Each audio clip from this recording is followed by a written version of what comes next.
ওকে, আমরা লাইভ। শুরু করব? হ্যাঁ, করো লাইভ।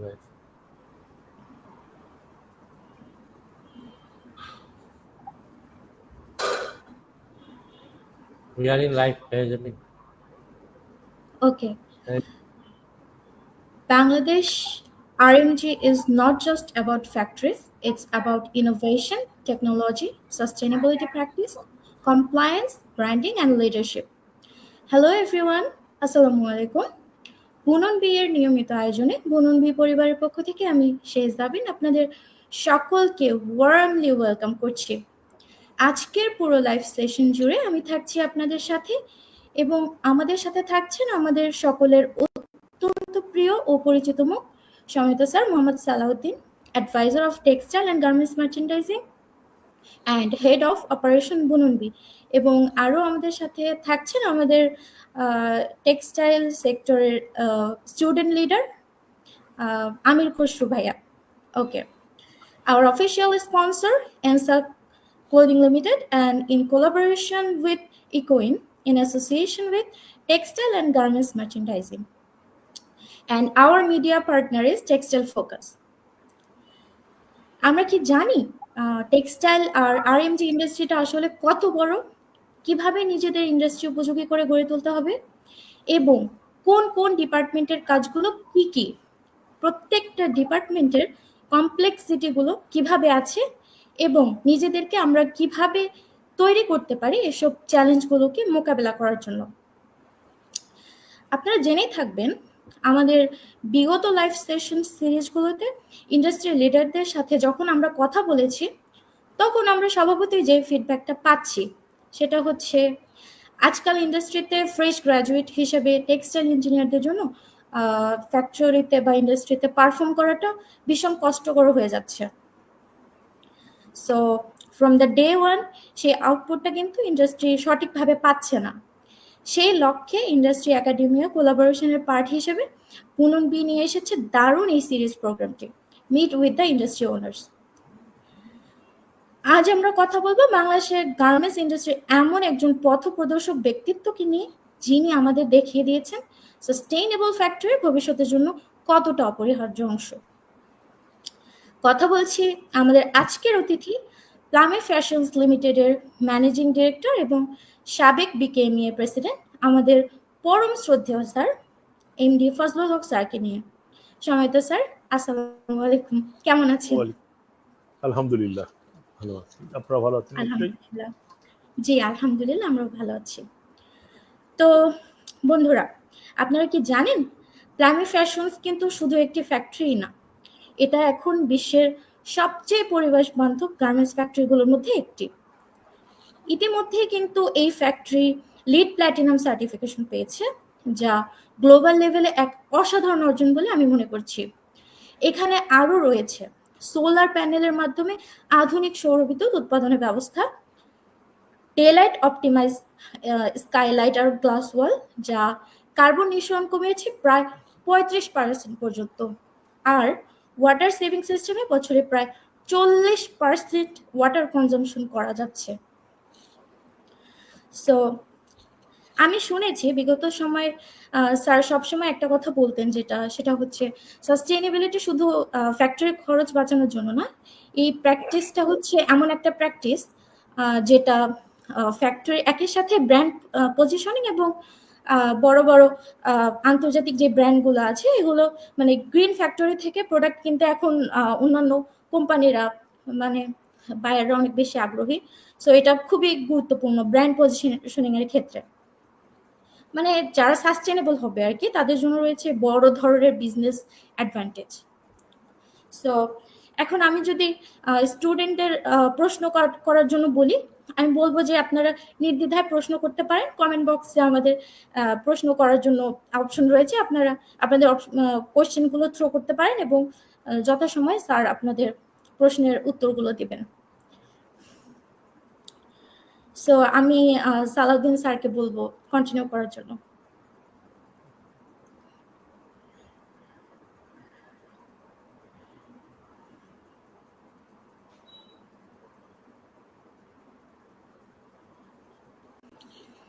স্যার।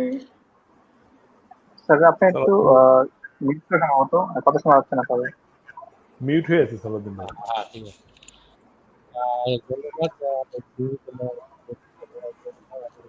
আমি খসরু। আমি সবাইকে স্বাগত জানাচ্ছি আমাদের নিয়মিত আয়োজন বুননের। গত 8 বছর আমরা বুননের ইন্ডাস্ট্রি এবং একাডেমি নিয়ে কাজ করছি।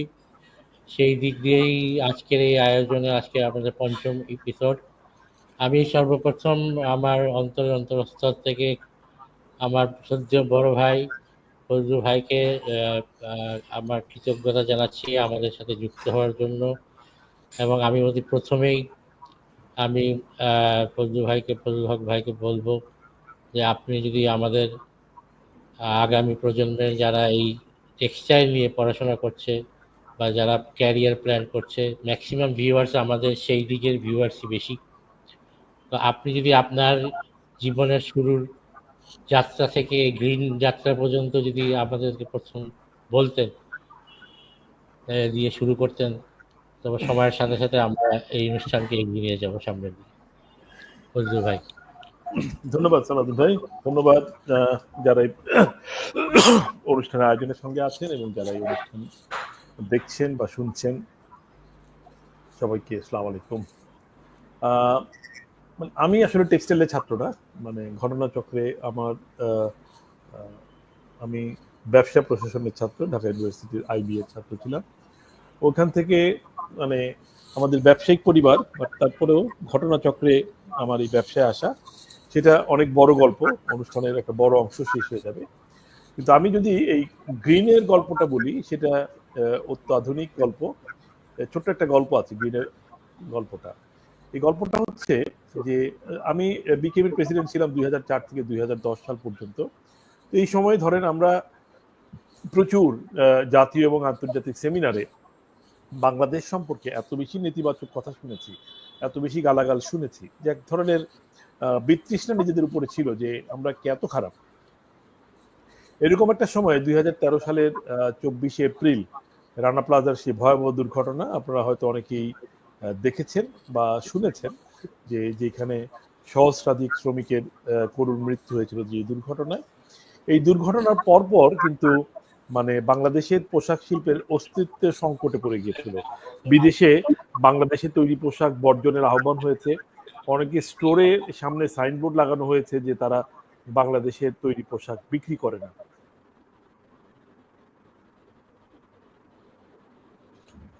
এই গ্রিনের গল্পটা রানা প্লাজার সঙ্গে সম্পর্কিত এই কারণে যে এই রানা প্লাজার যেই দিন দুর্ঘটনাটা ঘটে, সেই দিন আমি ঘটনাচক্রে আমার একটা কাঠমান্ডুতে প্রোগ্রাম ছিল, আমি তখন বাংলাদেশ এমপ্লয়ার্স ফেডারেশন প্রেসিডেন্ট, আমার একটা সেমিনার ছিল। তো আমি ওইখানে গিয়ে যখন নামলাম, কাঠমান্ডু দিকে যখন ল্যান্ড করলাম, এবং প্লেনের ভিতরে আপনারা জানেন যে ল্যান্ড করার পরে সবাই যার যার সিট থেকে দাঁড়িয়ে যায়, কতক্ষণে দরজা খুলবে, এটা একটা ইন্টারন্যাশনাল কমন, কেউই আর অপেক্ষা করতে চায় না, সবাই দাঁড়িয়ে যায় দরজা খোলার অপেক্ষায়। তো আমিও দাঁড়িয়েছিলাম। তো পেছন থেকে একজন এসে আমাকে জিজ্ঞেস করলো, আপনি কি ফজলুল হক সাহেব? আমি বললাম যে হ্যাঁ। উনি বলতেছেন যে আপনি আজকে কাঠমান্ডু আসছেন কেন? আমি বললাম যে ভাই আমার তো আজকে সেমিনার আছে একটা। তো এই পর্যন্ত ভালোই, যে অনেকে হয়তো আমাকে চিনে, টেলিভিশনে দেখেছে, এই জন্য জিজ্ঞেস করে। বাট এর পরের প্রশ্নটা আমার ছিল, বা পরের মন্তব্যটা ছিল যে আপনার আজকে কাঠমান্ডু আসা ঠিক হয় নাই। তো ওইটা শুনে আমি একটু মানে চমকে গেলাম, যে ব্যাপারটা কি, লোকটাকে আমি চিনি না, জানি না, আমার কাঠমান্ডু আসা ঠিক হলো কি হইলো না। আমি একটু কৌতূহল উদ্দীপক হলাম এবং একটু বিরক্ত হলাম ভিতরে ভিতরে। তা আমি পিছন দিকে তাকিয়ে আবার দেখলাম যে না, তাকে আমি চিনি না। আমি জিজ্ঞেস করলাম যে ভাই, মানে আপনার সমস্যাটাকে আমি বুঝলাম না, আমি কাঠমান্ডু আসছি। বললো যে আজকে ঢাকায় এত বড় একটা দুর্ঘটনা, উনি রানা প্লাজাটা মেনশন করছিলেন, তো এই আজকের এই দিনে আপনার এইখানে আসাটা ঠিক হয় নাই। আমি বললাম যে দেখেন ভাই, আমি তো এখন আর বিকেবির প্রেসিডেন্ট নাই, তো আমার আসলে খুব বেশি কিছু করণীয় নাই, আর আমার এটা প্রিফিক্সড একটা প্রোগ্রাম, ইন্টারন্যাশনাল প্রোগ্রাম, আমাকে আসতেই হতো। তো উনি কোনোভাবেই মানে এটা মানতে পারলেন না, বললেন না যত যাই হোক, আপনার আজকে এখানে আসা ঠিক হয় নাই, আপনার মতো লোক আজকে ঢাকায় থাকা দরকার ছিল, দেশের এত বড় একটা সমস্যা, ইন্ডাস্ট্রি এত বড় একটা সমস্যা। যাই হোক, তো ওর পরে দরজা খুলে গেল, আমরা বের হয়ে গেলাম। ওই ভদ্রলোকের সঙ্গে আমার আর কখনো দেখা হয়নি। ইনফ্যাক্ট আমি তাকে আমার লাগেজ টাগেজ নেওয়ার পরে এয়ারপোর্টের ভিতরে তাকে খুঁজেছিলাম, পাই নেই, তার সঙ্গে পরিচিত হতাম, তার পরিচয় আমি জানি না, এখন পর্যন্ত জানি না। তো ওই লোকটা আসলে আমাকে অনেক একটা চিন্তার খোরাক জুগিয়েছে যে বাংলাদেশে এত বড় একটা বিপদ, এবং লোকজন মানে আমাকে নিজেকে তখন একটু নিজেকে একটু বড় বড় ভাবলাম যে লোকজন আমার কাছে কিছু প্রত্যাশা করে। তো এই ভাবনাটা আমাকে মানে অনেক সিরিয়াসলি আমাকে ঠিক ঘুমাইতে না দিলেও মানে মাথার ভিতরে মানে খোঁচাইছে বেশ কয়েকদিন। আমি ঢাকায় ফিরে আমার পার্টনারদের সঙ্গে বললাম যে ভাই এই কাহিনী, তো আমাদের কি আমরা কিছু একটা পজিটিভ কিছু করতে পারি কিনা, যে বাংলাদেশের মানে ইমেজটা চেঞ্জ করে দেওয়া যায়। কি হবে আমরা ভাই ছোট ফ্যাক্টরি, আমাদের ছোট পুঁজি, তো তারপরেও মানে আমাদের ছোট পুঁজি ছোট ব্যবসায়ী হলে আমাদের স্বপ্ন বা স্বাদটা ছিল অনেক বেশি, অনেক বড়। তো আমার এক মানে কলিগ বললো যে আমরা গ্রিন ফ্যাক্টরি করতে পারি, শ্রীলঙ্কাতে এরকম গ্রিন ফ্যাক্টরি হয়েছে বেশ কয়েকটা, এবং মানে তারা বেশ ওয়ার্ল্ডে ফেমাস। আমরা বেশ that's a good idea.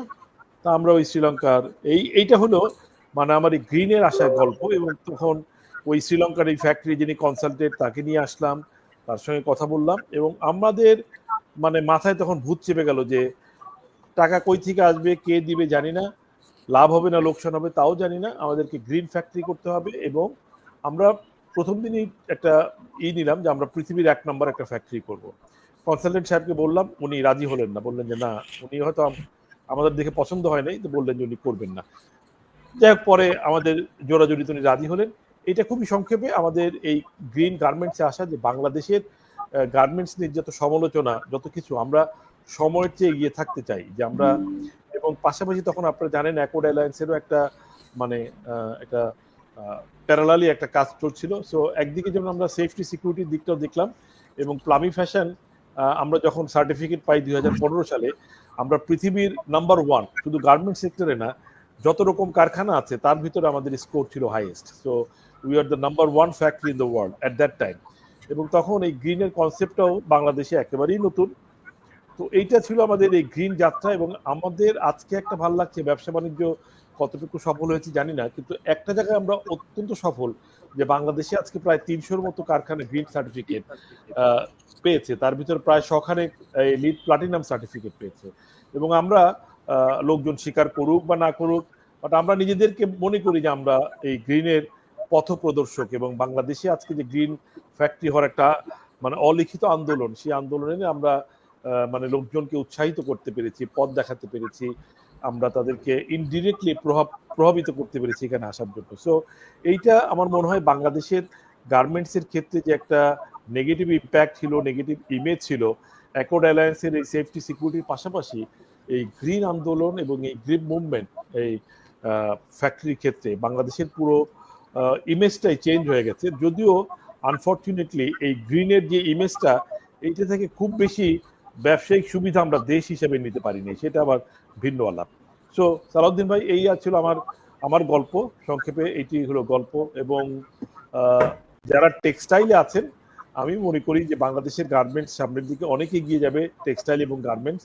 Textile Bangladesh বেশ খানিকটা পিছিয়ে আছে যদি টেক্সটাইলকে আমি গার্মেন্টস থেকে আলাদা করি।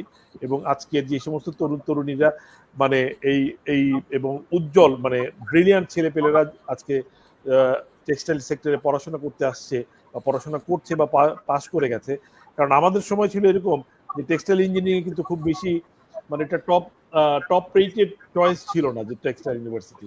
কিন্তু আজকে কিন্তু এটা টপ রেটেড চয়েসের ভিতরে চলে এসেছে, কারণ প্রচুর কর্মসংস্থানের সুযোগ আছে, নিজেকে প্রমাণ করার সুযোগ আছে। তো সব মিলিয়ে আমি মনে করি আজকে যারা উদ্যোক্তা, তাদের এই উদ্যোগ এবং তাদের প্রচেষ্টায় আগামী দিনে গার্মেন্ট সেক্টর আজকে যে এই অবস্থান, বাংলাদেশ আরো অনেক দূর এগিয়ে যাবে। ধন্যবাদ।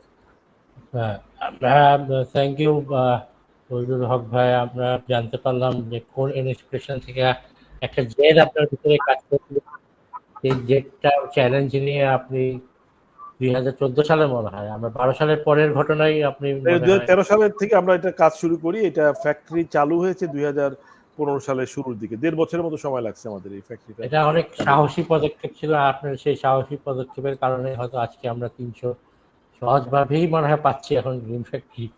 আরো মনে হয় কিউতে আছে বাংলাদেশের, অনেক অনেক অনেক কিউতে আছে। ধন্যবাদ। আমি আপনাকে আরেকটা জায়গায় প্রশ্ন করছি, আমরা তো আপনার এই জার্নি মানে আপনি আগেই কোন পর্যায়ে ছিলেন? প্লামিটা গ্রিন হওয়ার আগে আপনার স্টার্টটা প্লামিটা প্লামিটা গ্রিন হওয়ার আগে এইটা নর্মাল একটা ডাইং ফ্যাক্টরি ছিল এবং আমার অন্য একটা কারখানা ছিল, সেটার নাম ছিল নিট ফ্যাশন, প্লামি ছিল না। হ্যাঁ, তো আমরা এই প্লামিটা সেটা একটা নর্মাল স্ট্যান্ডার্ড, বাংলাদেশের নর্মাল যেরকম একটা স্ট্যান্ডার্ড ফ্যাক্টরি হয় 2012-13 সালের স্ট্যান্ডার্ডের কথা বলছি, তখনকার স্ট্যান্ডার্ড। আজকের স্ট্যান্ডার্ড বাংলাদেশ অনেক হাই, কিন্তু 2012-13 সালে যেরকম একটা ফ্যাক্টরি থাকে আমার ওইরকম একটা ফ্যাক্টরি ছিল। বাট আমি আমার সুইচটা অনেক লম্বা হয়েছে, মানে লাস্ট অনেক বড়, একেবারে from nowhere we became the number one in the world. So মানে এটা একটা মানে দুঃসাহসী পদক্ষেপ বলতে পারেন। কিন্তু ওইটা আসলে তখন চিন্তা করলে ইট ওয়াজ নট সো ইজি, মানে Not so সেটাকে easy at ডেভেলপ all. করা, তারপর কনসালটেন্ট নেওয়া, বা এখন যেমন আমরা অনেক কনসালটেন্ট পাচ্ছি, হ্যাঁ, এখন তো solution বাংলাদেশে অনেক পাচ্ছি, কনসালটেন্ট আছে। হ্যাঁ, প্যাকেজ পাচ্ছি। হ্যাঁ, সকালে গেলে হয়তো দুপুরের মধ্যে একটা ডিজাইন পাওয়া যেত। 2012 সালে বা সেটা কিন্তু একটা সহজ বিষয় ছিল না। এটার জন্য আপনার একটা ভিশন কাজ করছে, একটা চ্যালেঞ্জ কাজ করছে যে করবোই, বাংলাদেশের জন্য একটা কিছু করতে হবে। সেটাই আসলে অনেক বড় ব্যাপার ছিল। যে কথাটা বললেন, লস হোক বা লাভ, we have to do it, মানে we have to prove it যে আমরা বাংলাদেশ ক্যান ডু। তো আপনার হাত দিয়ে এমন একটা সুন্দর যাত্রা হয়েছে বাংলাদেশের, সেটা অনেক বড় আমাদের টেক্সটাইলের জন্য পাওনা। এন্ড সেকেন্ডলি আমি আপনাকে জানি যে আপনার ইন্ডাস্ট্রিতে যে গ্রিন ইন্ডাস্ট্রি যে আপনার এটা করছেন বা চালাচ্ছেন, সেই ইন্ডাস্ট্রিতে টেক্সটাইল এক্সপার্টদের সংযুক্ত কতটুকু, কতটুকু আপনার ইন্ডাস্ট্রিতে টেক্সটাইল ইঞ্জিনিয়ার আই কাজ করছে কিনা, বা আপনি এক্সপার্ট নিযুক্ত করছেন কিনা?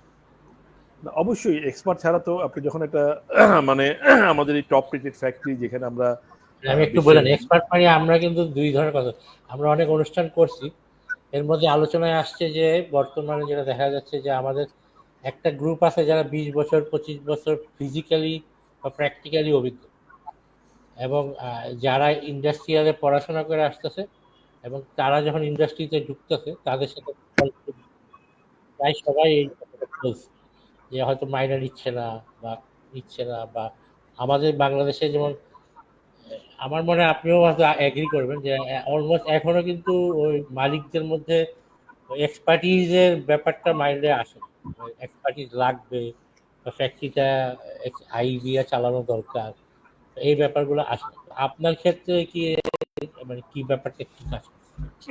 না, আপনি ভালো প্রশ্ন করেছেন এবং এটা এটা একটা মানে ধরেন আমরা তো শুরু করেছি আরো মানে 12-13 বছর আগে, তখনকার সিনারিওটা আজকের চেয়ে আর একটু খারাপই ছিল আমি বলবো। তখনও কিন্তু মার্কেট অনেকটাই ডমিনেট করতো। আপনি যেই এক্সপার্ট বললেন যারা হয়তো মানে কমার্স থেকে পাস করেছে বা সায়েন্স থেকে পাস করেছে বা আর্টস থেকে পাস করেছে, জেনারেল পড়াশোনা করছিলেন? হ্যাঁ, নর্মাল জেনারেল পড়াশোনা করে 20-25 বছরের অভিজ্ঞতা, হ্যাঁ, তো তাদেরকেও আপনি অবজ্ঞা করতে পারেন না, কারণ তারা একেবারে একেবারে হাতে কলমে সবকিছু শিখেছে।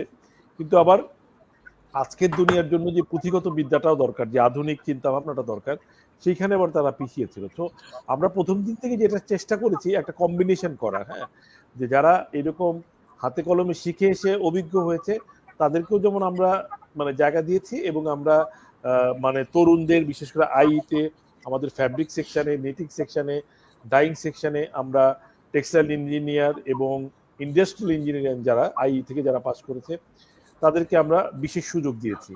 এবং একটা মানে এটা বলতে কোনো দ্বিধা নাই যে এই দুই গ্রুপ, যদি আমি দুইটা গ্রুপ বলি, যে একটা ট্রেডিশনাল গ্রুপ আর একটা মানে একেবারে এডুকেটেড ওয়েল মানে মানে প্রপার লাইন এডুকেশন নিয়ে আসা গ্রুপ, এই দুই গ্রুপের ভিতরে একটা একটা মানসিক দ্বন্দ্ব ছিল, এবং ওইটা আমাদের মানে ম্যানেজমেন্টের তরফ থেকে সবসময় একটা ক্লোজ মনিটরিং আমরা রাখার চেষ্টা করেছি, যাতে এই দ্বন্দ্বটা কখনো বড় না হয় এবং তারা একটা ফ্রেন্ডলি এসে আসে। এবং আমাদেরকে অনেক সময় রেফারির ভূমিকাও মানে মানে আমাদের রোল প্লে করতে হয়েছে, যে না কারটা ঠিক, এবং ওইখানে একটা ব্যালেন্স মেনটেন করে আমরা একটা রিলেশনশিপ বিল্ড আপ করার চেষ্টা করেছি। এবং এটা আমার মনে হয় যে তখন থেকে এখন জিনিসটা অনেক সহজ হয়ে গেছে। এখনকার সময়ে অনেক বেশি আই আপনি দেখবেন, অনেক বেশি টেক্সটাইল ইঞ্জিনিয়াররা দেখবেন গার্মেন্টসে কাজ করছে, এবং এবং আমি মনে করি ডাউন দ্য লাইন আরো 15-20 বছর পরে ব্যাপারটা এরকম দাঁড়াবে যে ওই টেক্সটাইল ইঞ্জিনিয়ার এবং আই ছাড়া খুব বেশি লোক আর গার্মেন্টস এর ম্যানেজমেন্টে আপনি আর দেখবেন না, আমার ধারণা তাই। ধন্যবাদ। বা যারা মার্চেন্ডাইজিং থেকে পাস করে আসছে। আমার অভিজ্ঞতা তো এরকম, আমি তো প্রায় 92 থেকে 92-তে বা 78-এ তো আমার বাবারা স্টার্ট করছে, তখন তো একটা আমাদের ফ্যাক্টরিতে কাজ করতে পিস রেটে তখন কাজ করছে, কেউ বডি বানাই, কেউ এইসব টাইপের লোক নিয়ে আমরা আমাদের তখন ওই যে 28 মেশিনের ফ্যাক্টরিটা চালু করছি। তো সেই দিক থেকে আস্তে আস্তে করতে কথা 80 সনে নজরুল কাদের সাহেব 130 জনের ট্রেন করলো। ট্রেন করার পরে প্রথম একটা ব্যাচ, টেকনিক্যাল ব্যাচ বাংলাদেশে আসলো। আমার প্রশ্ন হলো যে সেই টেকনিক্যাল ব্যাচের যে প্রশিক্ষণের উনি যে পথটা দেখাইছে, সেটা কেন আমাদের এখানে কন্টিনিউ হইল? আমাদের কিন্তু গার্মেন্টসের শুরুটা 80-র দশকে আমার বাবাদের হাত থেকে শুরু হওয়ার পরে একটা টেকনিক্যাল সুন্দর একটা লেআউট, মানে আজকে উনি একটা ফর্মুলা দিচ্ছে। আমার সবসময় আমি কোশ্চেনটা করি অনেক ইন্ডাস্ট্রি, যে সেই ফর্মুলাটা কিন্তু ফলো করা হয় না। মানে এই যে ট্রেনিং এ কোরিয়া থেকে ট্রেনিং করে আনানো, আস্তে আস্তে করে রিপ্লেস হয়েছে, কিন্তু অনেক সময় নিচ্ছে। বাংলাদেশে একসময় আমার এখানে প্যাটার্ন মাস্টার কোরিয়ান ছিল, শ্রীলঙ্কান ছিল লাইন চিফ আমাদের ফ্যাক্টরি।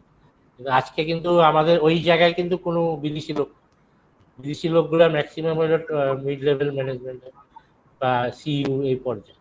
আমাদের ওই জিনিসটা আমরা মানে এত সময় লাগলো কেন, সেই জিনিসটা প্র্যাকটিস হইল না কেন? প্রায় দেখলাম যে নন টেকনিক্যাল লোকরাই আসলো, হয়তো জিএম পিএম, সে হয়তো আমার ক্ষেত্রে হয়েছে, আমি লোক দিছি, কিছু ভালো লোক দিছি, আমার জিএম আইসা বলছে স্যার এসব ফালতু পোলাপান, মানে এই টাইপের ল্যাঙ্গুয়েজ ইউজ করে বলা হয়েছে মালিক। এটার যেটা মূল কারণটা বলি, এটা আমরা লক্ষ্য করেছি। মূল কারণটা হচ্ছে কি, যে আপনি যদি 30 বছর আগের কথা ধরেন, 30 বছর আগে কিন্তু টেক্সটাইল ইঞ্জিনিয়াররা গার্মেন্টস সম্পর্কে খুব একটা অবগত ছিল না। আর 30 বছর আগে বাংলাদেশে আই নিয়ে কোনো পড়াশোনাও ছিল না। হ্যাঁ, আই তো তুলনামূলকভাবে অনেক নতুন সাবজেক্ট, মানে মানে এখন হয়তো অনেক ইউনিভার্সিটিতে, বাট ইভেন 10 বছর আগে এটা শুধু বুয়েট এবং মানে সিলেট শাহজালাল ইউনিভার্সিটিতে পড়ানো হতো। তো বুয়েট থেকে যারা পাস করে তারা কেউই গার্মেন্টস সেক্টরে আসে নাই।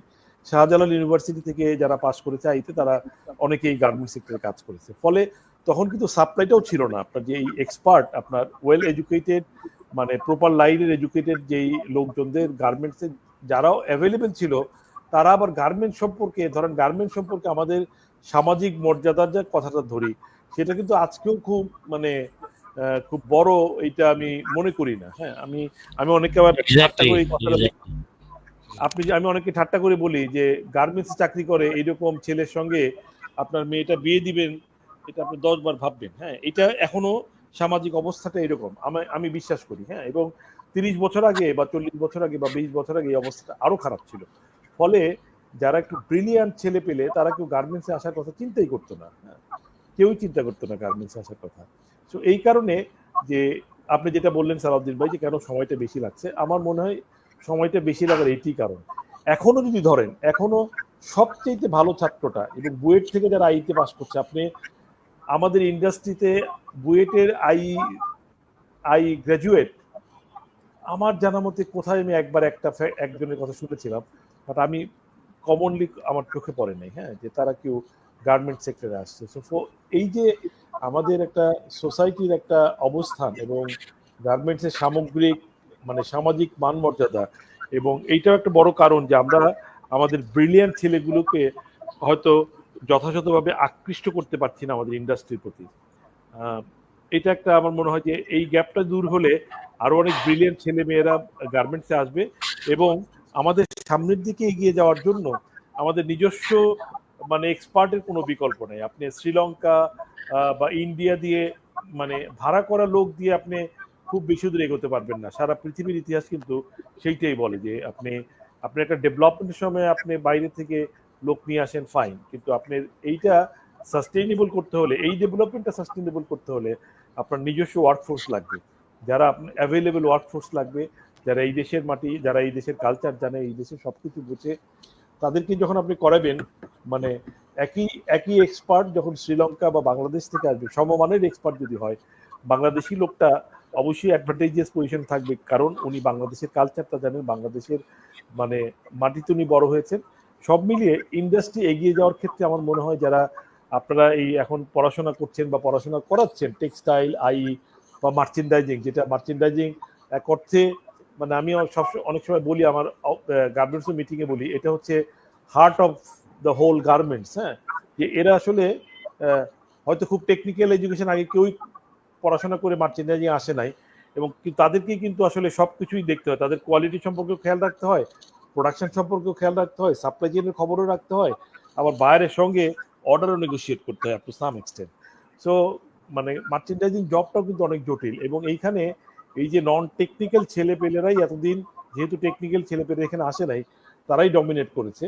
সো এইটাও একটা কারণ যে আমাদের ইন্ডাস্ট্রি এগিয়ে যাওয়ার ক্ষেত্রে যে আপনি যেই স্লোটা বললেন, এই স্লো হওয়ার পিছনে এটাও একটা কারণ হতে পারে, যে এখানে যদি আরো বেশি, এখন অনেক গ্র্যাজুয়েট মার্চেন্ডাইজিং গ্র্যাজুয়েট বেরোচ্ছে, তারা যখন এই জায়গাটায় মানে ডমিনেট করবে, আমার মনে হয় যে পরিস্থিতি আরো অনেক উন্নত হবে। ধন্যবাদ ভাই, অনেক সুন্দর কথা বলছেন। আসলে আমার উত্তরটা আমি পাইছি। আসলে আমি যেটা মনে করি যে আমাদের আসলে যে $40 বিলিয়ন টার্গেট ছিল 50 বিলিয়ন, 2017 সালে যে টার্গেটটা ছিল $50 বিলিয়ন লোক, এইটা এখনো আমরা অর্জন করতে পারিনি। কিন্তু আমাদের গার্মেন্টস ইন্ডাস্ট্রির এন্টারপ্রেনিয়ররা যে পরিশ্রম, আমি যেটা মনে করি আসলে ব্যক্তি মালিকানার পরিশ্রমের ফলে গার্মেন্টস আজকে এই দূর আসছে। আমি খুব দেখি না যে গভর্নমেন্টের বন্ডেড ফ্যাসিলিটি এবং ব্যাক টু ব্যাক ফ্যাসিলিটির পরে আর কোনো পলিসিগত খুব ভালো কিছু এই ইন্ডাস্ট্রি পাইছে। মানে স্মুথ ছিল না কোনোখানেই। আমি এই ইন্ডাস্ট্রির মানে যাত্রাটা আমি আজকের দিন পর্যন্ত স্মুথ দেখিনি। সবসময় কোনো না একটা অবস্টিকাল ছিল খুব বেশি। হয়তো এটাও একটা কারণ যে ইন্ডাস্ট্রি আজকে, আমার মনে হয় যদি এই অবস্টিকালগুলো না থাকতো, আমাদের উদ্যোক্তারা যেভাবে এই ইন্ডাস্ট্রিটা গ্রো করছে, নন টেকনিক্যাল, কেউ টেকনিক্যাল, কেউ এখানে আপনি যেমন বলেন একসময় শিক্ষিত মানুষের পদচারণা ছিল না এই ইন্ডাস্ট্রিতে, একটু লেট, 10 বছর লাগছে শিক্ষিত লোকরা আসতে আসতে, 90-এর পরে বেশি আসছে। এটা আমি আমার নিজের চোখের দেখা। তো যাই হোক, হয়তো এই স্মুথ জার্নি যদি থাকতো, পলিটিক্যাল আনরেস্ট অনেক কিছুই ছিল, আমাদের অনেক সমস্যার মধ্যে দিয়েও আমার মনে হয় যদি এই সমস্যাগুলো না থাকতো, তো হয়তো আমরা এতদিনে $60-70 বিলিয়ন একটা মার্কেট হইতো, আমি মনে করি। তো যাই হোক, এখন আমরা চলে যাই আমির খসরু তোমার কাছে। আমির খসরু হলো বিটেক, বরিশাল টেক্সটাইল ইঞ্জিনিয়ারিং কলেজে আমাদের বুননের স্টুডেন্ট লিডার। ওর পক্ষ থেকে ওর কোনো প্রশ্ন থাকলে তোমরা করতে পারো। আসসালামু আলাইকুম স্যার, আমি বরিশাল থেকে বলছিলাম। তো আপনার সম্পূর্ণ পয়েন্টগুলো আমি অনেক সুন্দর শুনেছি। তো ফার্স্ট কোশ্চেন বলি, আমার কোশ্চেনটা আসতেছে গ্রিন ফ্যাক্টরি থেকেই। আমি রিসেন্টলি একটা পেপার নিয়ে কাজ করছি, সেটা হলো ইন্ডাস্ট্রিয়াল ইফ্লুয়েন্ট ট্রিটমেন্ট। তো ইন্ডাস্ট্রির যে প্রবলেমগুলো হচ্ছে নর্মালি, যেমন পানিতে ইম্পিউরিটিস থাকা, পানি পরিশোধন সহ বিভিন্ন কিছু। তো এটা নিয়ে আপনাদের কাজ কতটুকু, এটা জানতে চাচ্ছি। একটা স্টুডেন্ট হিসেবে যে আমি স্টাডি করতে চাই আপনার ইন্ডাস্ট্রি যায়, এক্ষেত্রে আপনি কি কি ফ্যাসিলিটি দিবেন? যে আমি আপনার গ্রিন ফ্যাক্টরি নিয়ে ইন্ডাস্ট্রি স্টাডি করবো, যে গ্রিন ফ্যাক্টরি প্যারামিটার কি কি, কেন একটা গ্রিন ফ্যাক্টরি, আর আপনারা আরো টেকসই করার জন্য কি লাগে, এই ধরনের যদি স্টাডি করতে চাই সেক্ষেত্রে আপনি কি কি ফ্যাসিলিটি দিবেন? আর গ্রিন ফ্যাক্টরির প্যারামিটার গুলো কি কি, এটা যদি আমার সঙ্গে একটু ক্লিয়ার করে বলতেন তাহলে সুবিধা আমাদের। আচ্ছা, গ্রিন ফ্যাক্টরি প্যারামিটারটা কিন্তু এই এই একটু ভিন্ন। গ্রিন ফ্যাক্টরি প্যারামিটার মূলত তিনটা বেসিক পিলারের উপর এই গ্রিন ফ্যাক্টরি সার্টিফিকেশনটা দেয় United state green building council. এটা যুক্তরাষ্ট্র থেকে এই সার্টিফিকেটটা আসে। এবং এই তিনটা প্যারামিটার হচ্ছে, মিউট করে দিই, যারা কথা বলি একটু মিউট করে দিই। আপনি একটা স্ট্যান্ডার্ড ফ্যাক্টরির সঙ্গে কম্পেয়ার করলে আপনি কতটুকু বিদ্যুৎ সাশ্রয় করছেন, সেটা একটা প্যারামিটার। হ্যাঁ, সেটার একটা অ্যাকাউন্টিং আছে। এবং এরপরে হচ্ছে যে আপনি কতটুকু পানি সাশ্রয় করছেন। এখন পানি সাশ্রয় করাটা বাংলাদেশের পার্সপেক্টিভে খুব ইম্পর্টেন্ট না। আমরা পানির কোনো মূল্যই দেই না। পানির অপচয় আমরা অহরহ করছি। মানে প্রতিদিন আমাদের ঘরে বাইরে সব জায়গায় আমরা পানির অপচয় করছি, কারণ পানি আমরা বিনামূল্যে পাই, বিনামূল্যে না পেলেও একেবারে নামমাত্র মূল্যে পাই। কিন্তু একটা একটা কথা প্রচলিত আছে যে তৃতীয় বিশ্বযুদ্ধ যদি কখনো হয়, সেটা হবে সুপেয় পানির জন্য। হ্যাঁ, তো পানির গুরুত্বটা আন্তর্জাতিকভাবে এতটাই দেখানো হয়। তো আপনি কতটুকু পানি সাশ্রয় করছেন সেটারও একটা প্যারামিটার এখানে দেখা হয়। আরেকটা যেটা দেখা হয় সেটা কার্বন নিঃসরণ আপনি কত কম করছেন। সো এই তিনটা হচ্ছে বেসিক প্যারামিটার, এটার উপরেই এই গ্রিন সার্টিফিকেটটা দেয়া হয়।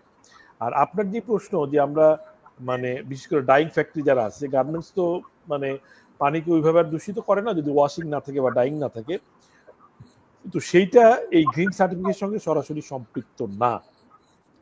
কিন্তু বিষয়টা হচ্ছে আমি যখন ওয়ার্ল্ডের মানে টপ রেটেড গ্রিন ফ্যাক্টরি বা আমি লিড সার্টিফাইড ফ্যাক্টরি, কিন্তু আমার এখানে পানি দূষিত হচ্ছে, তাহলে তার আমার ওই মর্যাদাটা আসলে, ওই সার্টিফিকেটটা আসলে অর্থহীন সার্টিফিকেট। আপনি তখন আড়ালে গিয়ে একটা গালি দিবেন যে আবার মানে সার্টিফিকেট দেখায়, হ্যাঁ, পানি দূষণ করছে। তো এইটা আমার মনে হয় যারা গ্রিন সার্টিফাইড তারাও পানি দূষণের ব্যাপারে যথেষ্ট সতর্ক। আমাদের মানে টপ স্ট্যান্ডার্ড মানে ইটিপি প্ল্যান্ট আছে। এবং আপনার জ্ঞাতার্থে বলি, প্লামি ফ্যাশন এখন পর্যন্ত একমাত্র গার্মেন্টস ফ্যাক্টরি বাংলাদেশে যারা জাতীয় পরিবেশ পদক পেয়েছে। হ্যাঁ, এটা খুব একটা বেশি মানে উচ্চারিত হয় না যেহেতু জাতীয় পরিবেশ পদক, কিন্তু মানে এটা কারণ আমরা কিন্তু মানে যারা মানে পরিবেশকে পলিউট করে, গার্মেন্টস সেক্টর আপনি জানেন আমরা মানে রেড ক্যাটাগরি, মানে পরিবেশ সার্টিফিকেটের আমরা রেড ক্যাটাগরি, মানে সবচেয়ে বিপজ্জনক ক্যাটাগরির মানে কারখানা আমাদের। সেইখান থেকে পরিবেশ পদক পাওয়াটা, জাতীয় পদক পাওয়াটাও কিন্তু সহজ বিষয় না। এবং আমরা আরো এক ধাপ এগিয়ে পানিটাকে আমরা এই মানে ডাইস কেমিক্যাল মিশ্রিত পানিটাকে এমনভাবে পরিশোধন করি যেটা আমরা পান করতে পারি। যদিও আমরা পান করি না পানিটা, আমরা এটা রিইউজ করি। সো আমরা প্রতিদিন লক্ষ লক্ষ লিটার পানি সেভ করতে পারছি এই প্রক্রিয়ার মাধ্যমে। আর আপনার যে শেষ প্রশ্ন, আপনি যদি কোনো স্টাডি করতে যান, আপনার স্টাডির স্কোপ অনুযায়ী আমাদের এখানে যতটুকু সমর্থন দেয়া সম্ভব, আপনাকে আমি এখানেই বলে রাখি, সর্বোচ্চ সহযোগিতা পাবেন। এখন আপনার চাহিদার সঙ্গে আমাদের মানে সাপ্লাইটার যদি মিল হয়, আপনি যা যা সহযোগিতা চান ইনশাল্লাহ আপনি পাবেন।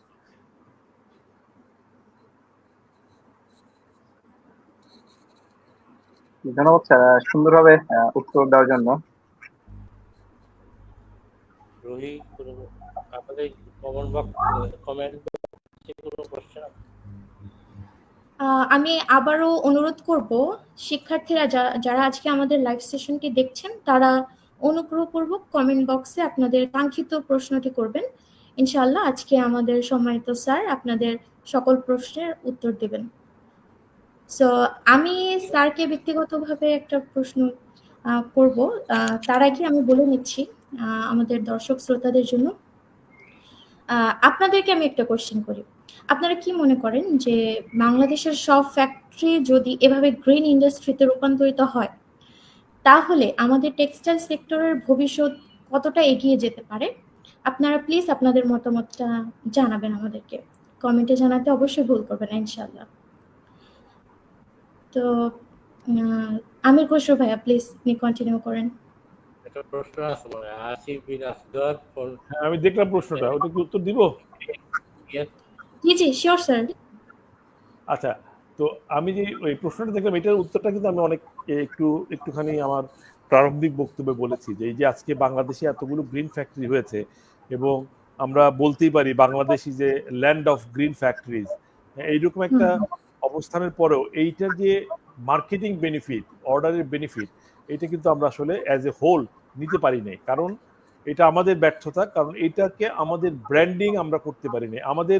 আমাদের সম্পর্কে যে নেগেটিভ ব্র্যান্ডিংটা তাড়াতাড়ি হয়ে যায়, এটার কাউন্টার হিসেবে পজিটিভ ব্র্যান্ডিংটা আমরা আসলে করতে পারিনি। এবং পজিটিভ ব্র্যান্ডিংটা কিন্তু অন্যেরা করে দেয় না, পজিটিভ ব্র্যান্ডিংটা আপনারটা আপনাকেই করতে হয়। কালকেই না পরশু দিনে একজন মানে ঠাট্টা করে বলছিলেন যে যদিও প্রবাদ আছে নিজের ঢোল নিজে পেটাতে নাই, কিন্তু আজকের বাস্তবতা হচ্ছে নিজের ঢোল নিজেই পেটাতে হবে।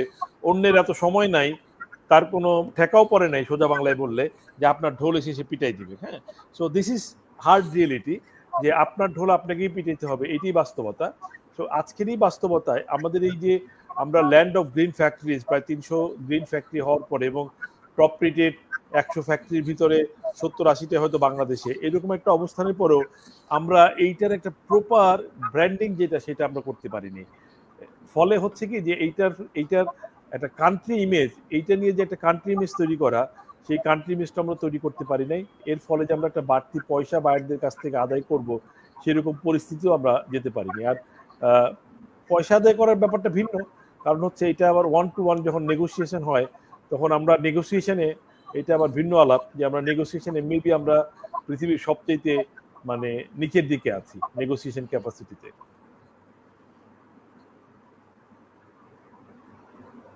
আমার মনে হয় যে আসিফ সাহেবের প্রশ্নের উত্তর মানে আমার কাছ থেকে এইটুকুই আর কি আপাতত। আমি এই নেগোসিয়েশনের ব্যাপারটা একটু কথা বলতে চাই আপনাদের, ছোট্ট প্রশ্ন করে অল্পতে। আমাদের নেগোসিয়েশন পাওয়ারটা আপনি কি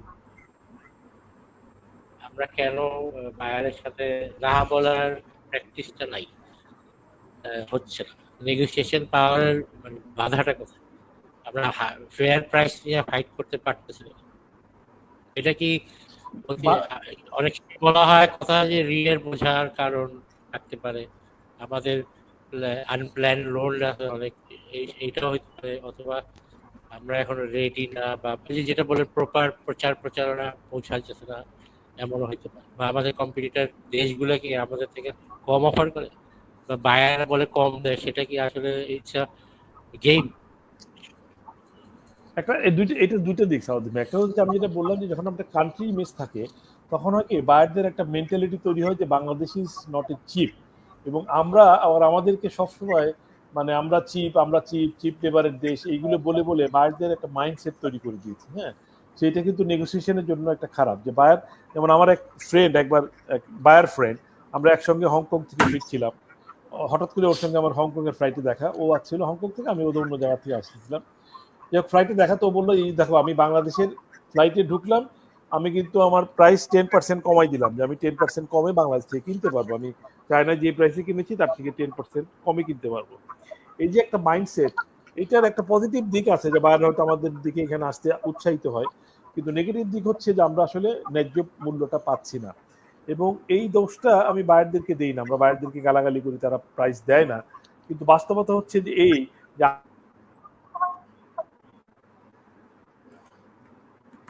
কিন্তু চেষ্টা করেন যে সবচেয়ে কম দামে সবচেয়ে ভালো জিনিসটা আপনি কোথা থেকে কিভাবে কিনতে পারেন। এবং আমিও তাই করি, সবাই তাই করে, সারা পৃথিবীর সমস্ত মানুষ এইটাই করে যে সবচেয়ে কম প্রাইসে সে সবচেয়ে ভালো জিনিসটা কোথায় পাবে। তো বায়ারেরা সেই চেষ্টা করবেই।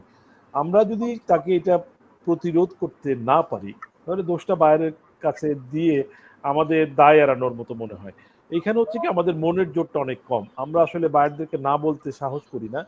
এটার একটা অন্য দিক আছে সালাউদ্দিন ভাই, সেটা হলো কি বাংলাদেশের মতো এত বিশাল বিশাল ফ্যাক্টরি পৃথিবীর আর কোথাও হয় নাই, এবং এই বিশাল বিশাল ফ্যাক্টরিগুলোর একটা একটা সাইকোলজিক্যাল নেগেটিভ দিক আছে যে তারা খুব সহজে বায়ারদেরকে না বলার, তারা অনেক পাওয়ারফুল, অনেক অনেক বিত্তবান, অনেক অনেক অর্থ তাদের, অনেক ক্যাপাসিটি, কিন্তু একটা বড় বায়ারকে, একটা বিশাল বড় বায়ারকে হুট করে না করে দেওয়া তার পক্ষে সম্ভব না। কারণ ওই বায়ারটা বাই চান্স যদি মানে তার নাটা অ্যাকসেপ্ট করে নেয়, আচ্ছা ঠিক আছে তুমি না বলে দিচ্ছ, আমি আর তোমাকে অর্ডার দিলাম না, তাহলে কিন্তু তার ক্যাপাসিটি ফিল আপ করাটা মুশকিল হয়ে যাবে। সো এইটা একটা অদ্ভুত সাইকোলজিক্যাল গেম যেখানে আমরা আসলে বারবার পরাস্ত হচ্ছি।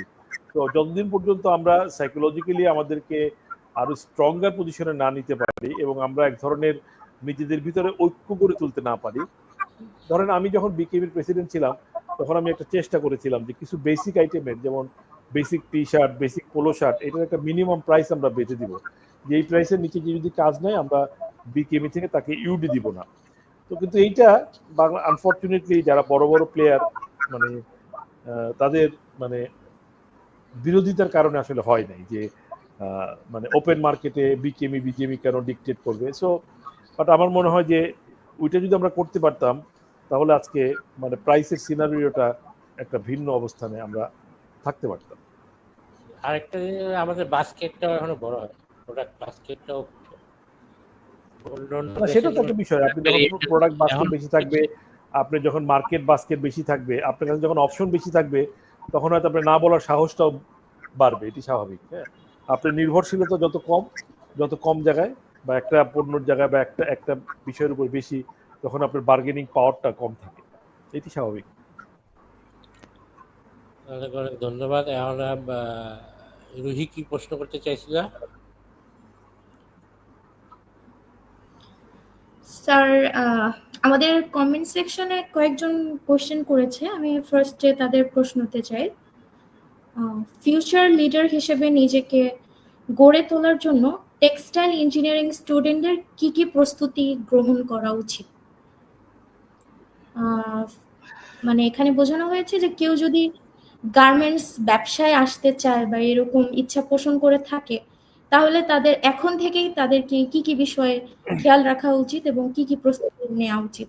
স্যার, আচ্ছা, আমরা এটা আপনার কিন্তু কাছ আমি থেকে সবসময় জানতে বলি চাই। যে লিডারশিপ এমন একটা জিনিস, লিডারশিপ হয়তো বইতে পড়ানো হয়, হ্যাঁ, কিন্তু লিডারশিপের বইতে যেটা পড়ানো হয় না ওইটি হয়তো সবচেয়ে বেশি গুরুত্বপূর্ণ। হ্যাঁ, আপনি যারা ম্যানেজমেন্টের ছাত্র তাদের হয়তো লিডারশিপের পরে পড়ানো হয়, লিডারশিপের নানান রকম আমরাও পড়েছি, লিডারশিপ নিয়ে পড়াশোনা করেছি, কিন্তু আমার ব্যক্তিগত ধারণা হচ্ছে leadership up to some extent god gifted. হ্যাঁ, যে এটা মানে আল্লাহ প্রদত্ত একটা জিনিস। নেতৃত্বের কিছু গুণাবলী সবাই পায় না। হ্যাঁ, আপনি দেখবেন যে ক্লাসের ফার্স্ট বয়টা সবসময় ভালো লিডার হয় না, এবং আমাদের অভিজ্ঞতায় বলে যে ক্লাসের ফার্স্ট বয়রা আসলে খুব ভালো লিডার হয়েছে এরকম উদাহরণ খুবই কম, আনফর্চুনেটলি।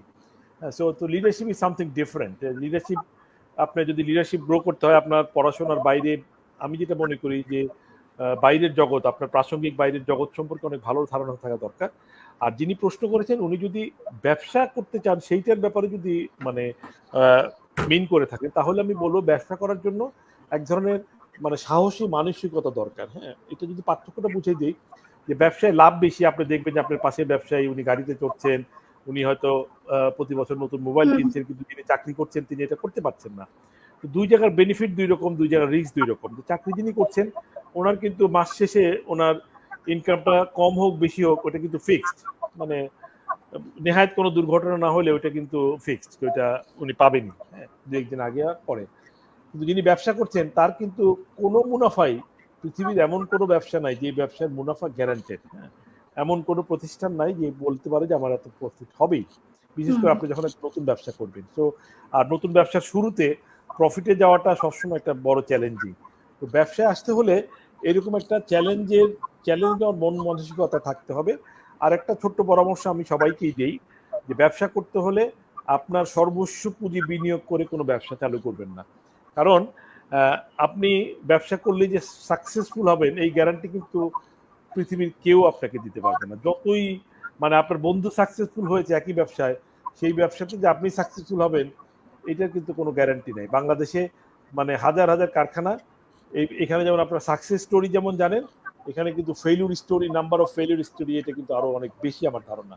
সো এই যে ব্যবসায়ের যে রিস্কটা, এই রিস্কটা নেওয়ার মানসিকতা থাকতে হবে। এবং কৌশলগত জায়গাটা হলো যে don't put all of your money in a single business. হ্যাঁ, তাতে হলো কি যে আপনি যদি ব্যবসাটা ধরা খেয়ে যান, লস করেন, তাতে যাতে আপনি সার্ভাইভ করতে পারেন। আরেকটা হলো ব্যবসাটা যত ছোট আকারে শুরু করা যায়, যেই ব্যবসায়ী করেন, মানে ব্যবসার যে নিজস্ব কিছু মানে সিক্রেট থাকে সেটা বোঝার জন্য সময় দরকার, ব্যবসার প্রফিটেবিলিটি যেতে সময় দরকার। তো যদি আপনি ছোট করে মানে শুরু করেন, তারপর যদি আপনি ব্যবসাটা বুঝলেন তখন যদি আপনি বড় করেন সেটা বেটার হবে। শুরুতেই বিশাল একটা বিনিয়োগ করে বড় ধরনের একটা ইন্ডাস্ট্রি করেন, অফিস করেন, আবার যাই করেন, সেটা না করাটাই বোধহয় বেটার।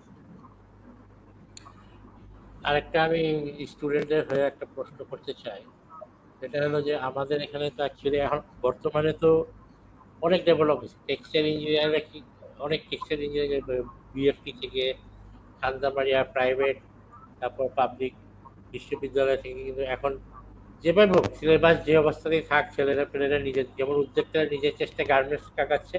বাংলাদেশের টেক্সটাইলের যারা পড়াশোনা করে আমি যেটা দেখছি গত 8 বছর, তারা নিজের চেষ্টায় পড়াশোনা করতেছে প্রাইভেট বিশ্ববিদ্যালয় বাদ দিয়ে। তো সেইখানে তারা যখন বার হওয়ার পরে দেখা যায় যে ইন্ডাস্ট্রিতে ঢোকার পরে তাদের মধ্যে একটা ফ্রাস্ট্রেশন হয় যে পড়ার সাথে তাদের ইন্ডাস্ট্রির কোনো যোগসূত্র খুঁজে পায়। তো এখন যেহেতু আমরা অনেক রকম প্ল্যাটফর্ম আছে, আমরা চেষ্টা করতেছি ইন্ডাস্ট্রির সাথে, আপনাদের মতো ইন্ডাস্ট্রির সাথে স্টুডেন্টদের ইন্ট্রোডাকশন করা, আপনাদের মুখ থেকে শোনা, তারা গাইডলাইন দেওয়া, এই চেষ্টাগুলো আমাদের মতো আরো কিছু প্ল্যাটফর্ম আছে তারা করতেছে। আমার কথা হলো যে আমি যেটা বলি যে ইন্ডাস্ট্রির পক্ষে মানে আপনাদের পক্ষে যারা ইন্ডাস্ট্রির আছে তারা কি, যেমন ইন্টার্নি পাইতেও একটা কষ্ট হয়, সব স্টুডেন্টদের ইন্টার্নি পাওয়ার ক্ষেত্রে প্রচুর ফাইটিং করতে হয়, ইন্টার্নশিপ পাওয়া যায় না, ফ্রেশারদের ইন্টার্নশিপের সুযোগ পাওয়া যায় না, ফ্রেশাররা জব পায় না, খুব পার্সোনাল। আমি এগুলো নিয়ে ডিল করি, তো আপনারা হয়তো জানেন সেই জব জায়গাটা ক্রিয়েট হচ্ছে না। ইন্ডাস্ট্রিয়ালরা কি এমন কিছু করতে পারে না যে ফ্রেশারদের জন্য আলাদা একটা পদ তৈরি করতে পারে, একটা মানে কি বলে ওটাকে পদবি তৈরি করতে ইন্ডাস্ট্রিতে, যেমন ইন্টার্নি না করায় ওদেরকে যদি 3 মাসের জবে রিক্রুট করার পরে যদি দেখে তারা they are able to join the industry, তো তেমন কোনো একটা পদ ক্রিয়েট করা যায় না তাতে? ধন্যবাদ সালাউদ্দিন ভাই। এখন এইটা হলো কি যে আপনাকে আমি দুইটা দিক বলি। একটা হলো যে মানে ফ্রেশাররা জব পায় না, এটা কিন্তু আজকের কমপ্লেন না, এটা মানে আমরা ছোটবেলা থেকে শুনে আসছি যে ফ্রেশাররা জব পায় না, কিন্তু আবার জব কিন্তু পায়। জব যদি নাই পায় তাহলে যারা এক্সপিরিয়েন্স তারা তো সবাই একসময় না একসময় ফ্রেশার ছিল, তারা কোথাও না কোনোভাবে হ্যাঁ জব তো পেয়েছে। হ্যাঁ, তো এটা কিন্তু হয়ে যায়। এখন কষ্ট করতে হবে শুরুতে ওই যে ব্যবসায় যেমন শুরুতে সালাউদ্দিন ভাই আপনার প্রথম আর্নিংটা অনেক কষ্টের। আমি যখন ব্যবসা শুরু করি, আমার প্রথম ব্যবসা ছিল বাইং হাউস, হ্যাঁ, এবং আমি 18 মাস অপেক্ষা করার পরে আই ফার্স্ট আর্ন মাই মানি। 18 মাস, হ্যাঁ। সো এটা এখন আপনি মনে করেন যে ব্যবসা 18 মাস কয়টা লোক ধৈর্য ধরে ব্যবসা ওই খরচ করেই যাবে, খুবই কম। হ্যাঁ, তো ওইরকম মানে ফ্রেশারদেরও একটু ধৈর্য ধরার ব্যাপার আছে, যে তার নিজের যোগ্যতাটা প্রমাণ করার ব্যাপার আছে। আর যেটা আপনি বললেন, বড় বড় কিছু কারখানায় আমার মনে হয় এরকম ম্যানেজমেন্ট ট্রেনি হিসেবে এটা চালু আছে। এবং আমার একটা তিক্ত অভিজ্ঞতার কথা বলি। আমরা প্লামিং শুরুর দিকে মানে আমরা এরকম ইন্টার্নি উইথ পেমেন্ট আমরা 3 মাসের জন্য তাদেরকে আমরা নিয়েছি, এবং এরপরে আমরা দেখলাম যে 3 মাসের ট্রেনিং করার পরে সালাউদ্দিন ভাই, এবং প্লামি তখন অনেক ফেমাস, মানে তখন একমাত্র লিড সার্টিফাইড নিট ফ্যাক্টরি, ওয়ার্ল্ডের number 1। I am talking about 2015, 16, 17 এই সময়ের কথা। হ্যাঁ, তো তারা 3 মাস ট্রেনিং করেছে, তাদের আর অন্য জায়গায় চাকরির কোনো অভাব নেই। যে প্লামিতে 3 মাস কাজ করছে, মানে দে গট ডাবল অফার। হ্যাঁ, তো এখন আমার তো একটা স্যালারি স্ট্রাকচার আছে, আমি তো একটা ফ্রেশারকে আমার স্ট্রাকচার ভেঙে বেতন দিতে পারি না। সো আমরা দেখলাম ওই 3 জনের একজনকেও আমরা ধরে রাখতে পারিনি। হ্যাঁ, দে লেফট। সো এই জায়গাটাও যে এই ফ্রেশারদের ভেতরে আমি একটা পরামর্শ রাখতে চাই যে এই চাকরি পরিবর্তন করার ক্ষেত্রে অনেকের একটু সহনশীল এবং ধৈর্যশীল হওয়া দরকার। এই কারণে যে চাকরি পরিবর্তন না করে ডেভেলপমেন্ট হয় না, এটাও সত্যি, কিন্তু আবার খুব বেশি যদি আপনি চাকরি পরিবর্তন করেন, ওইটা কিন্তু আপনার সিভিটা একটা নেগেটিভ সিভি হিসেবে ট্রিট হবে। যে আপনি প্রতি বছর বছর চাকরি চেঞ্জ করছেন, নতুন এমপ্লয়ার তো ভাববে যে আপনাকে চাকরি দিলে আপনি 1 বছর পরে আপনিও থাকবেন না, এখানেও থাকবেন না। সো এটা কিন্তু মানে এক সময় আপনার উপরে নেগেটিভ ইম্প্যাক্ট করবে। তবে এইটা একটা ওই যে এই যেটা সালাউদ্দিন বললেন, এটা আমার মনে হয় যে ইন্ডাস্ট্রির সঙ্গে বসে আরেকটু মানে মানে যারা বিশেষ করে যারা লিডিং গার্মেন্টস ফ্যাক্টরি আছেন বা অন্যান্য টেক্সটাইল ইন্ডাস্ট্রি আছেন, সেইখানে ফ্রেশারদেরকে ব্যবস্থা করা যায়। কিন্তু এটাও সত্যি যে ওই ইন্ডাস্ট্রিতে যতগুলো পোস্ট খালি হয় তার থেকে ফ্রেশারের সংখ্যা কিন্তু অনেক বেশি, এবং ফ্রেশাররা কিন্তু at the end of the day চাকরি কিন্তু পেয়ে যাচ্ছে। আমি আবারও যেতে বলছি, হয়তো প্রক্রিয়াটা একটু জটিল হয়ে যাচ্ছে, এবং এখন যেহেতু প্রচুর প্রাইভেট ইউনিভার্সিটি প্রচুর গ্র্যাজুয়েট বেরোচ্ছে, এই জন্য মানে ইন্টার্নশিপ পেতে কিন্তু সমস্যা হচ্ছে, শুধু টেক্সটাইল ইঞ্জিনিয়ারদের জন্য না, বিবিএ এমবিএ যাদেরকে ইন্টার্নশিপ করতে হয় তাদেরও কিন্তু একই অবস্থা। অথচ আমরা যখন ঢাকা ইউনিভার্সিটি থেকে আইবিএ ডিমান্ড হয়তো এখনো আছে, বাট তখন কিন্তু আমাদের এখানে লাইন দেওয়া থাকতো। হ্যাঁ, বড় বড় কোম্পানি এসে রিকোয়ারমেন্ট দিয়ে রাখতো যে, এবং যারা টপ স্কোরার তাদের নিয়ে তো কারাকারি চলতো, যে মানে তাদেরকে ইন্টার্নশিপ দেওয়ার জন্য, এবং ফলোড বাই জব।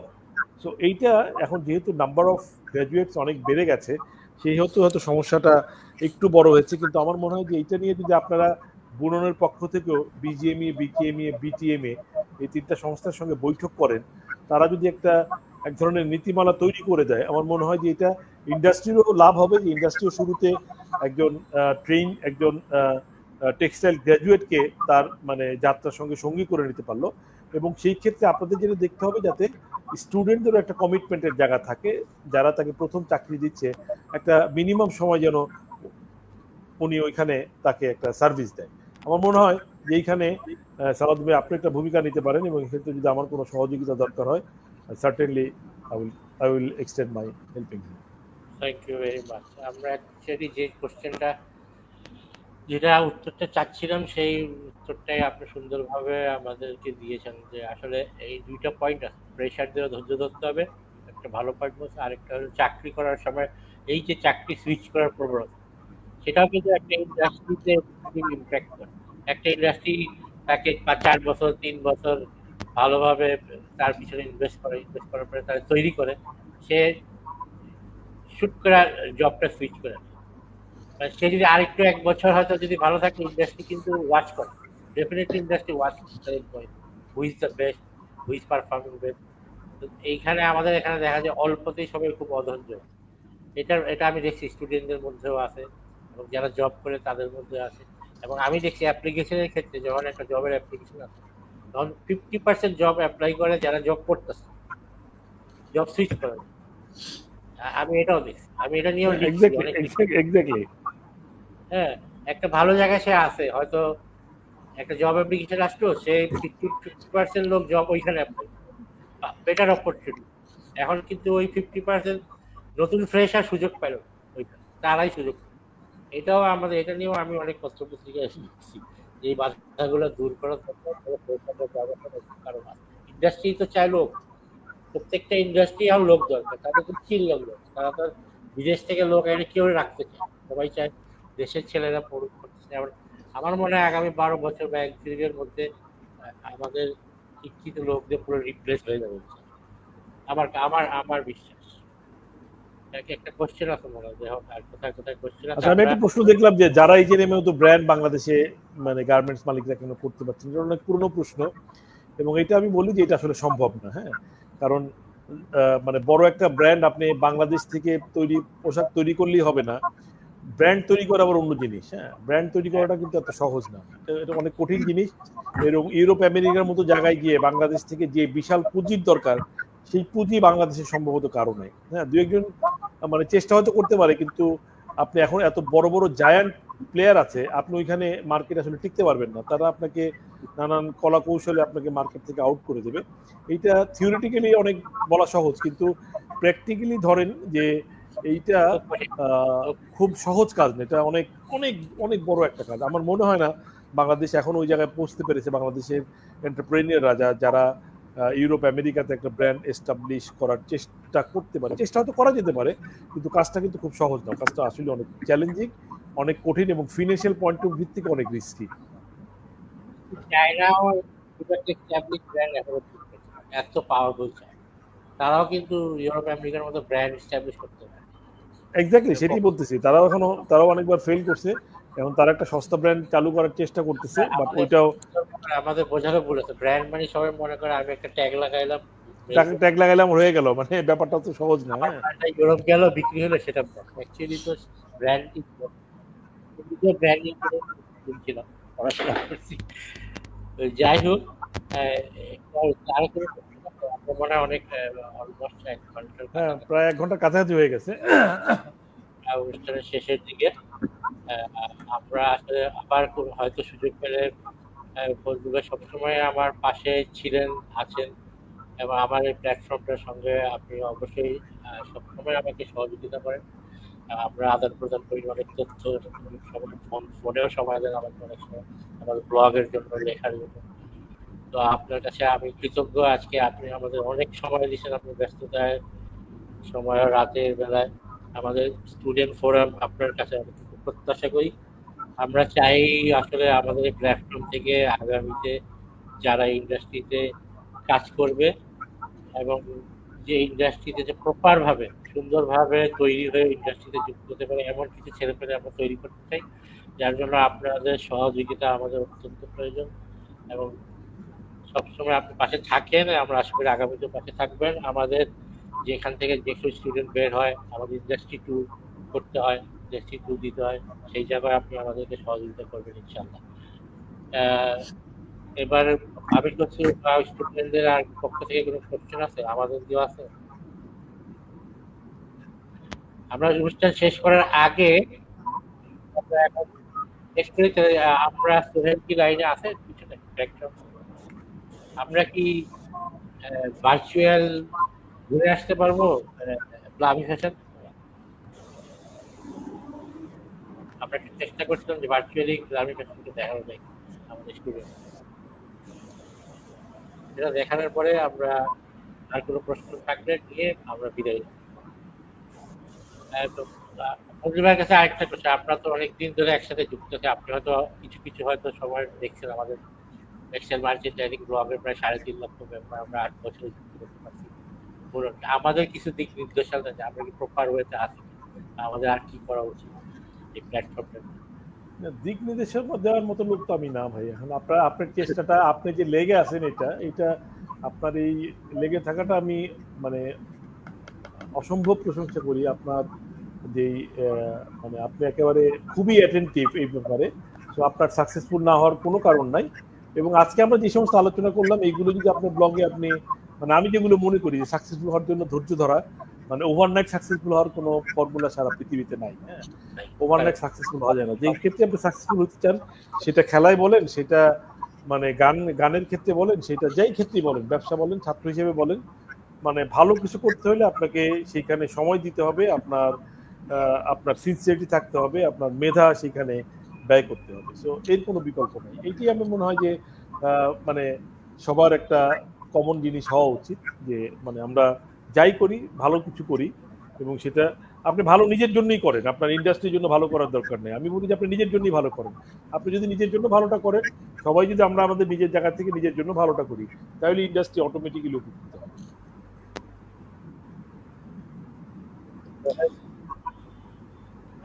আমাদের কমেন্ট বক্সে কিন্তু অলরেডি অনেক কোশ্চেন এসেছে স্যার, আপনার যদি সময় হয় তাহলে কি আচ্ছা আমরা বলেন, কি দু একটা বলেন। জি জি জি, থ্যাংক ইউ সো মাচ। তাহলে পরে আমরা উত্তর নিয়ে নেব। আচ্ছা, টেক্সট ক্লিপস থেকে একজন কোশ্চেন করেছে, sir, Bangladesh is now the global leader in green garment factories, but as a student I wonder why don't we see any strong Bangladeshi fashion or apparel brand world like I Zara? already replied it. আমি ওটা দেখেছি প্রশ্নটা, আমি already reply দিয়েছি। আর কি আছে? I aligned with your opinion regarding freshers' job issue. In this case, Hamim Group has started an initiative for trainee merchandisers where trainee is getting 30K as starting salary. After 7 years, will get 91K. Here, yearly increment is fixed, and as a condition, their certificates have to keep to HR as guarantee. Though there is controversy in keeping certificates, but trainees are serving there for long time because of the salary structure. এটা এটা কিন্তু আমি already বলেছি। হ্যাঁ, এবং এই certificate যে রেখে দেয়, এটা নিয়ে কন্ট্রোভার্সি আছে অবশ্যই। আমি ব্যক্তিগতভাবে সার্টিফিকেট রাখার পক্ষে না, এবং আমি অনেস্টলি কোনো ইন্টারভিউতে কারো সার্টিফিকেটও কখনো দেখি না। হ্যাঁ, সার্টিফিকেটটা আমার কাছে, এই এডুকেশনাল সার্টিফিকেটটা আমার কাছে আসলে মূল্যহীন। আপনি আসলে কতটুকু জানেন, আমার কাছে দ্যাট ইজ মোর ইম্পর্টেন্ট। এখন ওই যে সার্টিফিকেট রাখতেছে, আবার তাকেও আপনি দোষ দিতে পারেন না। ওই যে আমি বললাম, আমার একটা তিক্ত অভিজ্ঞতা, আমরা ট্রেনি মার্চেন্ডাইজার নিয়েছি উইথ স্যালারি, 3 মাস পরেই সে হাওয়া। হ্যাঁ, তো ওই যে 3 মাস কিন্তু আমার একটা ইনভেস্টমেন্ট, তার 3 মাস কিন্তু তাকে আমি কাজ শিখিয়েছি, আমি টাকা পয়সা খরচ করে তাকে কাজ শিখালাম, এবং তারপরে সে আমাকে আসলে কোনো রিটার্ন না দিয়ে চলে গেল। 3 জন একসঙ্গে, তারা 3 জন একসঙ্গে এসেছিল এবং একসঙ্গেই চলে গেল। তো এই যে ব্যাপারটা, এটা আমার মতো অভিজ্ঞতা অনেকেরই আছে। ফলে হামিম যেটা করেছে সেটা তাকে দোষও দেওয়া যায় না। আমি শুধু এইটুকু বলি যে আমার এখানে একজন ছিল যিনি মানে ট্রেনি মার্চেন্ডাইজার হিসেবে জয়েন করেছে, এবং উনি ফাইনালি আমার কোম্পানির head of marketing and merchandising হিসেবে দীর্ঘদিন চাকরি করে বছরখানেক আগে উনি নিজে আবার একটা বেটার জব পেয়ে চলে গেছে। কিন্তু ট্রেনি মার্চেন্ডাইজার থেকে head of merchandising and marketing আমার ফ্যাক্টরিতে উদাহরণ আছে। So it depends on your self. হ্যাঁ, আপনি যদি ভালো কিছু করতে চান, আপনি নিজেকে আসলে কমিটেড হইতে হবে। হ্যাঁ, আপনি শুধু মালিকদের দোষ দেওয়াটা ঠিক হবে না। হ্যাঁ, আপনার কমিটমেন্টটাও প্রমাণ করতে হবে। তো আমি যার কথা বললাম, মানে এই ব্লগে হয়তো অনেক আমি আর নাম বললাম না থাক, কিন্তু উনি আমার এখানে ট্রেনি মার্চেন্ডাইজার হিসেবে ঢুকেছেন, এবং উনি এখান থেকে বের হয়েছেন head of marketing and merchandising হিসেবে। ধন্যবাদ। আসলে এটাই রিজনও আছে। আসলে আমরা যে আমি দেখতাম, আমি তো 2011 পর্যন্ত ফ্যাক্টরির সাথে আমার ফ্যাক্টরির সাথে প্রতি মাসেরই 10 যখন আমরা স্যালারি দিতাম, তখন দেখা যেত 20% ওয়ার্কার লেভেলে একটা মাইগ্রেশন, এখনো মনে হয় সেই মাইগ্রেশন আছে। হ্যাঁ, আবার অফিসিয়াল লেভেলে এরা যায় না, কিন্তু অফিসিয়াল লেভেলে দেখা যায় যে বললাম চাকরির অ্যাপ্লিকেশন আসলো, তারা দেখা গেলো গোপনে ইন্টারভিউ দিয়ে আসলো, আইসা পরে হঠাৎ বললো, আগের দিনে হয়তো একটু চাপাবাজি হইতো, আমার অসুখ দেশে যাবো এইভাবে। এখনকার দিনে তো সেই সুযোগ নাই, যে সে এখন তো একেবারে ওপেন, কেউ গেলে তাকে বলেই যেতে হবে। হ্যাঁ, না বলে কেউ যাওয়ার সুযোগ। তবে আমার মনে হয় এই যেটা হামিম গ্রুপের কথা বললো, উনিও রং না, ওনার তো আরো বড় অভিজ্ঞতা আছে, বাংলাদেশের সবচেয়ে বড় ইন্ডাস্ট্রি। ওনারা যদি এরকম নিয়ম কানুন না করে, তাহলে তারা লোক রাখতে পারে। আমার কাছে লোক রাখা খুব কঠিন। আমরা যেমন পরিশ্রম করি, তেমন সুযোগের সদ্ব্যবহার, দুইটাই আমাদের মধ্যে আছে। আমার নিজের ছোটবেলা থেকে দেখতে এটাকে সদ্ব্যবহার না বলে অপব্যবহার বলে, সুযোগের অপব্যবহার করলে। তো আছেই এই ইন্ডাস্ট্রিতে অনেক রকম অপব্যবহারের কাহিনী আছে, যেটা আসলে অন্য ব্যাপার।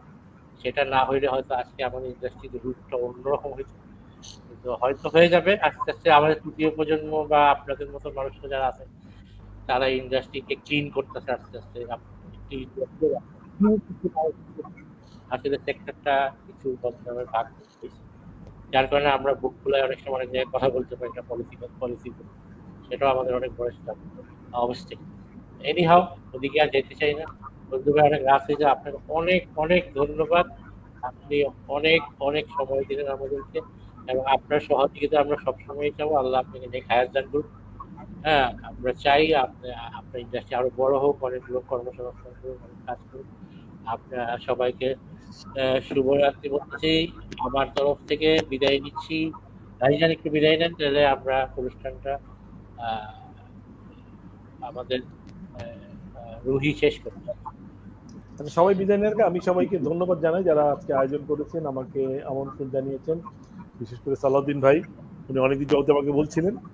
সালাউদ্দিন ভাইয়ের সঙ্গে আমার অলমোস্ট প্রতিদিনই কথা না হলে হোয়াটসঅ্যাপে মেসেজ বিনিময় হয়। তো আজকে যারা এখানে আছেন, মানে যারা আছেন তরুণ এবং আরেকজন উপস্থাপিকা সাহায্যবেন না, if I am not wrong, অথবা সেই যাবেন নিয়ে। আপনাদেরকে ধন্যবাদ। আপনাদেরকে ধন্যবাদ। আপনারা মানে আপনাদের নিজেদের ভবিষ্যৎ সুন্দরভাবে গড়ে তোলেন সেই কামনা করি, এবং এই মানে এই প্ল্যাটফর্মে যারা আছেন সকলের মানে উজ্জ্বল ভবিষ্যৎ কামনা করছি। সবাইকে ধন্যবাদ। আমরা এখন প্লামি ফ্যাশনের একটা ভার্চুয়াল ভিডিও দেখতে দেখতে আমরা সবাই বিদায় নেব। রোহিত, তুমি তার আগে আমাদের অনুষ্ঠানটা করছো। আচ্ছা, অসংখ্য ধন্যবাদ স্যার। আজকের এই সেশনটি আশা করছি সবার ভীষণ ভালো লেগেছে, সবাই নতুন কিছু শিখতে পেরেছেন। আজকের এই অভিজ্ঞতাগুলো সামনে আমাদের সবার অনেক কাজে লাগবে ইনশাআল্লাহ। ইনোভেশন, পরিবেশ বান্ধব উদ্যোগ আর লিডারশিপ, এই তিনটি মিলে টেক্সটাইল ইন্ডাস্ট্রি আগামী প্রজন্মকে পথ দেখাবে। তো ধন্যবাদ জানাই সম্মানিত অতিথি জনাব এমডি ফজলুল হক স্যারকে, যিনি আমাদের সত্যিকারের স্পটলাইট ইন সাস্টেইনেবল লিডারশিপ। এবং ধন্যবাদ আপনাদের সবাইকে আমাদের সাথে লাইভে থাকার জন্য। সম্মানিত দর্শক শ্রোতা, আপনারা আমাদের সাথে থাকুন, নতুন কিছু শিখুন, আরও অনুপ্রাণিত হন, কারণ আমরা বিশ্বাস করি টেক্সটাইল সায়েন্স 2025 হবে আগামী দিনের জন্য সবচেয়ে শক্তিশালী milestone. So unlock your potential and get ready to level up in your career. Stay tuned with us, stay safe and stay blessed forever. Assalamu alaikum, সবাইকে শুভরাত্রি।